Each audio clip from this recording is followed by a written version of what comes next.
Le rossignol de l'empereur. Un texte adapté par Delphine Godard, illustré par Aurélie Guilleret.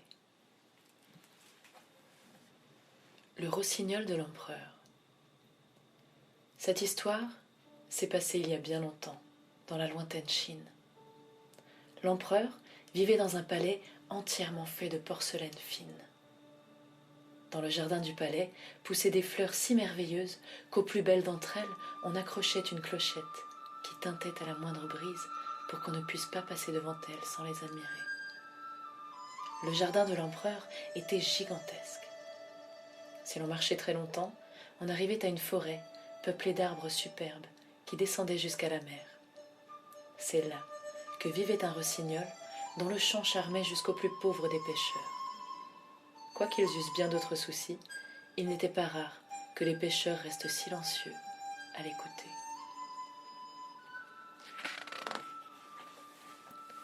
De tous les pays du monde, les voyageurs venaient admirer la ville de l'empereur, le château, le jardin. Mais quand ils entendaient le rossignol, tous s'écriaient « On n'a jamais entendu quelque chose d'aussi beau et d'aussi pur !» Rentrés chez eux, les voyageurs parlaient de tout ce qu'ils avaient vu, et certains même écrivaient des livres célébrant le rossignol qu'ils plaçaient au-dessus de tout. C'est en lisant un de ces livres que l'empereur apprit l'existence de l'oiseau. « Quoi » s'exclama l'empereur. « Un rossignol ? Y a-t-il un tel oiseau dans mon empire ? Par-dessus le marché, dans mon jardin ? Et il faut que j'apprenne ça dans un livre !» Il fit venir son chancelier et lui ordonna de rapporter l'oiseau au chant merveilleux. Mais pas plus que les autres habitants du palais, le chancelier ne savait où trouver le rossignol. Il en vint même à penser que ce rossignol n'existait pas ailleurs que dans l'imagination des écrivains. « Trouvez-le-moi !» ordonna l'empereur. « Sinon, vous serez battu. » Le chancelier parcourut le palais en tous sens, interrogeant tout le monde et n'obtenant aucune réponse. Enfin, il arriva dans la cuisine où travaillait une charmante jeune fille. « Bien sûr que je connais le rossignol, dit-elle. Il chante si bien. J'apporte chaque soir à ma mère quelques restes de repas. Elle habite au bord de la mer, et quand je reviens vers le palais, je me repose dans la forêt pour écouter le rossignol. »« Jeune fille, dit le chancelier, tu auras le droit de regarder l'empereur manger si tu nous conduis auprès du rossignol. » Alors, la jeune fille et le chancelier partirent vers la forêt où le rossignol avait l'habitude de chanter. La moitié de la cour les suivait. Sur la route, une vache se mit à meugler. « Oh, dit un des gentilshommes, nous le tenons cette fois. »« Vous faites erreur, c'est une vache qui meugle, dit la jeune fille. Nous sommes encore loin. » Plus loin, des crapauds se mirent à coasser. « Comme c'est joli, on dirait les petites cloches d'une église, dit un autre. « Ce ne sont que des crapauds, dit la jeune fille, mais je crois que nous allons l'entendre bientôt. » Soudain, le rossignol se mit à chanter. « C'est lui, écoutez bien. » En même temps, elle pointa son doigt vers un petit oiseau gris caché dans le feuillage. « Vraiment ? dit le chancelier. Comme il a l'air ordinaire, il a dû perdre ses couleurs en nous voyant. »« Petit rossignol, dit la jeune fille, notre empereur voudrait que tu chantes pour lui. »« Avec grand plaisir, répondit le rossignol. Et il chanta, c'en était un délice.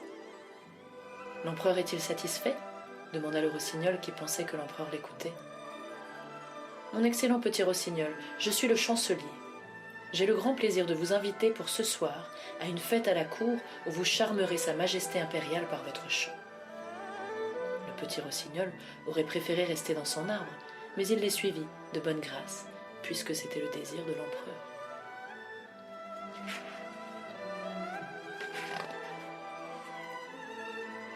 On fit de grands préparatifs au château. Au milieu de la salle où était assis l'empereur, on avait disposé une cage en or pour le rossignol. Ce soir-là, toute la cour était présente. Lorsque l'empereur entendit le chant du rossignol, il en fut si ému que des larmes roulèrent sur ses joues. Désormais, l'oiseau resta au palais, dans une cage. Et lorsqu'il était autorisé à sortir de sa cage pour voler un peu, 12 domestiques lui tenaient les pattes par un fil de soie. Dans toute la ville, on ne parlait plus que du petit rossignol. Un jour, l'empereur reçut un paquet sur lequel était écrit « Rossignol ». Voilà un nouveau livre sur notre célèbre oiseau, pensa l'empereur. Mais ce n'était pas un livre, c'était une petite œuvre d'art. Dans une boîte, il y avait un rossignol mécanique incrusté sur tout le corps de diamants, de rubis et de saphirs. Dès que l'on remontait le mécanisme, il chantait comme un véritable oiseau et sa queue battait la mesure. Autour de son cou, il portait un petit ruban sur lequel était écrit « Le rossignol de l'empereur du Japon n'est rien en comparaison de celui de l'empereur de Chine. » Charmant, s'écrièrent tous les sujets de l'empereur. On voulut faire chanter les deux oiseaux ensemble, mais ça n'allait pas très bien. Le véritable rossignol roucoulait à sa façon et l'autre chantait des valses. L'oiseau mécanique chanta donc seul. Il connut la gloire, d'autant qu'il était bien plus joli à regarder. 33 fois il chanta le même air. L'empereur voulut alors entendre à nouveau le vrai rossignol. Mais où était-il donc passé? Personne n'avait remarqué qu'il s'était envolé par la fenêtre pour retourner vers sa verte forêt. Comment? S'indigna l'empereur. Tous les hommes et les femmes de la cour blâmèrent le rossignol et il fut banni du pays. Désormais, l'oiseau mécanique trônait sur un coussin près du lit de l'empereur. Il reçut même le titre de grand chanteur de la table de nuit. Un an passa. Un soir, couché dans son lit, l'empereur était en train d'écouter l'oiseau mécanique lorsque celui-ci fit un drôle de bruit. Puis, la musique s'arrêta tout à fait. L'empereur sauta hors de son lit et fit appeler son médecin. Mais le médecin ne pouvait plus rien faire pour l'oiseau. Alors, on fit venir l'horloger. Il parvint tant bien que mal à le réparer, mais il prévint qu'il fallait beaucoup le ménager et ne le faire chanter qu'une fois par an.